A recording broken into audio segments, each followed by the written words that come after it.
Assalamualaikum warahmatullahi wabarakatuh. Salih-salihah kelas 3 bertemu kembali dalam pelajaran bahasa Indonesia.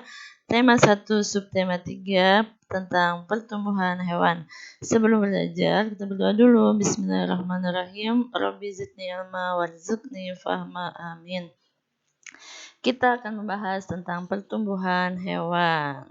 Perkembangbiakan hewan. Perkembangbiakan adalah kemampuan makhluk hidup untuk menghasilkan individu baru yang sifatnya sama atau menyerupai induknya. Nah, setiap hewan berkembang biak dengan cara yang berbeda-beda. Ada yang bertelur atau ovipar, ada yang melahirkan disebut vivipar, dan ada yang bertelur melahirkan atau ovovivipar. Baik, kita bahas satu-satu. Bertelur atau yang disebut dengan ovipar. Nah, ciri-cirinya adalah tidak memiliki daun telinga, tidak memiliki kelenjar susu, dan tidak menyusui anaknya. Contohnya adalah ayam, angsa, bebek, kalkun, ikan, katak, dan penyu. Yang kedua adalah hewan dengan cara melahirkan atau beranak, mempunyai ciri-ciri.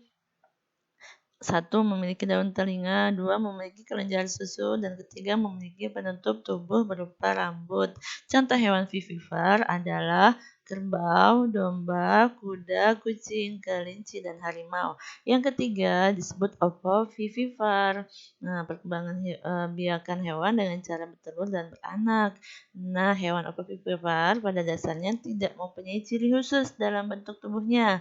Perbedaan itu berada pada saat induk bertelur sampai melahirkan. Hampir seluruhnya hewan berkembang biak secara vivipar ini mempunyai bentuk tubuh yang mirip dengan hewan ovipar ya, teman-teman. Contohnya bisa dilihat di ular dan ikan hiu. Baik, selanjutnya kita akan bahas tentang daur hidup hewan.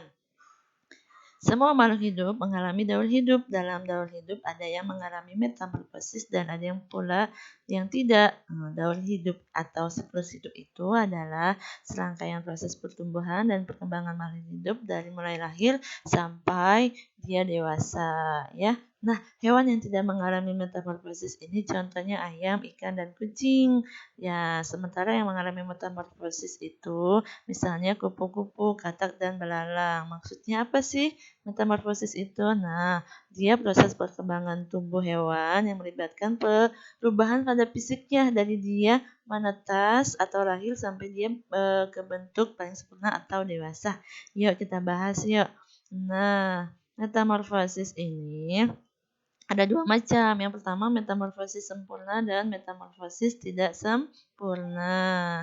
Metamorfosis sempurna itu dialami oleh hewan yang pada saat lahir memiliki bentuk tubuh yang sangat berbeda dengan induknya. Jadi ada perubahan fisiknya ya dari awal lahir sampai dia dewasa. Contohnya itu kupu-kupu, nyamuk, katak, dan lalat. Ya, baik kita bahas di sini adalah metamorfosis pada kupu-kupu. Pada gambar di samping, daur hidup kupu-kupu. Setelah beberapa hari, telur kupu-kupu menetas menjadi ulat. Ulat memakan daun-daunan sehingga tubuhnya menjadi besar. Ulat mencari tempat untuk berdiam diri dan membentuk kepompong. Setelah itu, tubuh ulat berubah menjadi kupu-kupu. Wah, semua makhluk hidup memiliki daur hidup, teman-teman. Betapa sempurnanya ya ciptaan Tuhan. Baik, sekarang contoh pada metamorfosis tidak sempurna. Nah, metamorfosis tidak sempurna ini memiliki bentuk sama dengan induknya sejak lahir, tapi ada bagian-bagian tubuh yang belum terbentuk, misalnya sayap. Contohnya pada capung, kecoa, jangkrik, dan belalang. Di sini kita bahas pada kecoa ya. Nah, di sini ada daur hidup kecoa. Diawali ketika kecoa betina bertelur, kemudian dalam jumlah yang banyak yang diletakkan di permukaan tanah atau pada tumpukan sampah. Nah, setelah telur menetas menjadi anak kecoa ya, atau namanya nimpa. Nimpa ini adalah tahapan tubuh hewan muda yang mirip dengan induknya, tetapi lebih kecil dan belum bersayap. Nah, nimpa tersebut kemudian menjadi kecoa dewasa. Nah, di sini karena tidak ada tahapan kepompong, maka daur hidup kecoa disebut metamorfosis tidak sempurna. Nah, urutan daur hidup kecoa itu dari telur, nimpa, kecoa muda, lalu kecoa dewasa. Seperti itu ya, teman-teman. Baik, sekarang daur hidup hewan tanpa metamorfosis.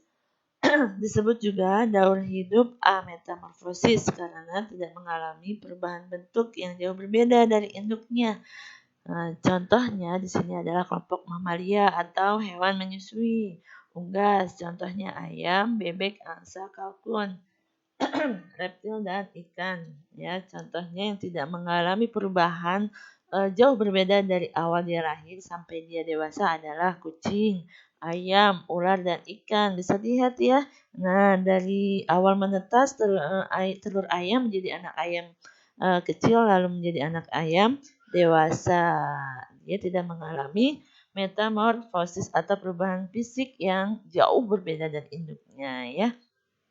Nah, sekarang pelestarian makhluk hidup. Kenapa makhluk hidup harus dilestarikan? Untuk menjaga keseimbangan ekosistem dan keanekaragaman makhluk hidup. Maka manusia wajib menjaga kelestariannya. Baik itu hewan maupun tumbuhan. Pengertian dari pelestarian makhluk hidup adalah upaya untuk melindungi makhluk hidup tetap ada. Nah, ada beberapa cara untuk mengajak masyarakat luas menjaga kelestarian satwa dan tumbuhan. Salah satunya dengan menggunakan poster ya. Ciri-ciri poster bisa kita lihat yang pertama, langsung menarik perhatian ya. Yang kedua, menggunakan bahasa yang padat, singkat, jelas, dan mudah dipahami. Yang ketiga, mengandung kalimat-kalimat bersifat ajakan. Mari kita di sini contohnya. Terus yang keempat, menggunakan gambar, sketsa, lukisan, dan perpaduan warna. Terus dapat meninggalkan kesan meski dibaca sambil berlalu ya. Terus isinya juga tidak bertele-tele. Terus dipasangnya di permukaan rata dan di tempat yang umum. Nah, terdiri dari huruf, angka, simbol, gambar atau perkombinasiannya. Di sini contoh beberapa dari poster menjaga untuk melestarikan makhluk hidup ya. Baik teman-teman, sudah kita bahas tentang pertumbuhan hewan dan poster ya. Semoga bisa dipahami. Kita akhiri dengan membaca hamdalah. Alhamdulillahirabbil alamin. Terima kasih. Selamat belajar.